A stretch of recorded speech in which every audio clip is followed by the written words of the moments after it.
দেখো the reagent of the conversion এটা আমাদের দিয়ে দিয়েছিল, ঠিক আছে, CH BR CH two BR. এখানে আমাদের কি বলেছিল যে আমাদের অ্যাসিটিলিন মলিকিউল দিচ্ছে, কোনটা আমাদের দিবে। দেখো চারটে রিয়েজেন্ট যেই চারটে দিয়েছে সেই চারটে রিয়েজেন্ট তোমাদের একটু ধারণা রাখতে হবে, ঠিক আছে। এটা যেই মেন্স এটা যেইতে এসেছিলো অ্যাডভান্সের প্রশ্ন। এখান থেকে আমি কী বলতো, যখন আমি এই প্রশ্নটা জেনে যাব তারপর থেকে আমার কোনোদিন অসুবিধা হবে না, যখন এরকম দেখবো ডিরেক্ট অ্যান্সার করে দেবো, কোনো মেকানিজমও করতে হবে না, তার আগে একটু বুঝে নিতে হবে। তার আগে বুঝতে হবে, দেখো অ্যালকোহলিক কেওইচ জেনারেলি কী বলতো, অ্যালকোহলিক কেওইচ মানে কোনো একটা অ্যালকোহল নেওয়া হয় তার সাথে কেওইচ নিয়ে নেওয়া হয়, এটা মনে করো অ্যালকোহল নিয়েছি। এবার অ্যালকোহলিক কেওইচ কী হিসাবে ব্যবহার করা হয়, এই রিজেনটা কাজ কী, এটা থেকে আমাদের মেনলি আর কিছু না, এই OCH3 নেগেটিভ, এটা আমাদের বেস, একটা স্ট্রং বেস তৈরি হয়। ওই জন্য সবসময় এটাতে O-K+ হিসাবে লিখে দেবে, ঠিক আছে।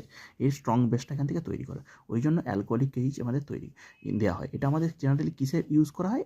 আর একটি জিনিস E2 কিছুই নয়, এটা নামটা আমি কিছুই জানবো না, অটোমেটিক তোমাকে যখন করাবো এলিমিনেশন আমাদের E2 মানে এটা হচ্ছে বায়োমলিকুলার, ছেড়ে দাও, আমি এখানে করে দিচ্ছি। এখানে যখন দেখবে তুমি এইভাবে আমি একটা মনে করো পেন আছে, এটা পেনটা এইদিকে আর এইদিকে আঙুলটা হবো, তাহলে এই পেন দিয়ে অ্যাটাক করবে, নিচে দিয়ে লিভিং গ্রুপ বেরোবে, মানে উপর দিয়ে অ্যাটাক করবে, অপোজিট দিকে আমাদের লিভিং গ্রুপ বেরোবে, তাকে বলবো আমি E2 এলিমিনেশন। আর কিচ্ছু না এখানে, এমনভাবে পড়াবো এসব কিচ্ছু মনে রাখতে হবে না, কম মনে রাখবে, বেশি আমাদের কাজ করে দিয়ে চলে আসবে, মানে অ্যান্সার সলভ করে দিয়ে চলে আসবে। এবার অ্যালকোহলিক কেওইচ এটা তো আছেই, এর সাথে শুধু এটা বাই NaNH2 দিতে হবে, কারণ এখনও যখন এক মলিকুল যখন কেওইচ কাজ করবে তখন দুটো বিয়ার আছে, দুটো বিয়ারকে বার করে অ্যাসিটিলিন মলিকুল, তার মানে এই মলিকুলটাও কাজ করবে। কীভাবে কাজ করবে, অ্যাকোয়াস কেওইচের কি, অ্যাকোয়াস কেওইচে মানে হচ্ছে এখানে H2O থাকে, H2Oটা এখানে ভালো আমাদের বেস তৈরি করতে পারে না, আর বেস না তৈরি করতে পারলে সে অ্যাসিডিক প্রোটন ক্যাপচার করতে পারবে না।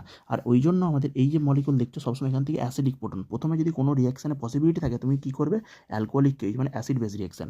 ওই জন্য দেখো কোনো যদি পসিবিলিটি থাকে এখান থেকে OCH3 যেহেতু তৈরি করতে পারছো অ্যাসিড বেস রিয়াকশন। কীভাবে অ্যাসিড বেস রিয়াকশন, এর একটা হাইড্রোজেনকে দেখো, আমি যদি এখান থেকে এর একটা হাইড্রোজেনকে আমি লিখলাম, এই হাইড্রোজেনকে যদি আমি লিখি এখান থেকে দেখো OCH3 নেগেটিভ, তো এই দেখো OCH3 নেগেটিভ বেস এসে প্রথমে কী বললাম অ্যাসিড বেস রিয়াকশন, যেটা করে করবে এইটাকে এখানে ফেলবে, এই বনটাকে বাইরে বার করে দেবে, আর কিছুই নয়, মানে এই হাইড্রোজেনটা পড়বে, এই বনটা পড়বে, আর কিছু নয়, মানে শুধু ডবল বন একটা অ্যালকিন তৈরি হবে, আর একটা কি অ্যালকিন তৈরি হবে প্রথম স্টেপে, কী বললাম একটা অ্যালকিন তৈরি হবে, উপর দিয়ে পড়বে, উপর দিয়ে হাইড্রোজেন ক্যাপচার করবে আর বিআর বেরোবে, উপর দিকে হ্যালোজেন ক্যাপচার করবে বিআর বেরোবে, উপর দিকে হ্যালোজেন ক্যাপচার করবে, যেটাকে বলা হচ্ছে E2।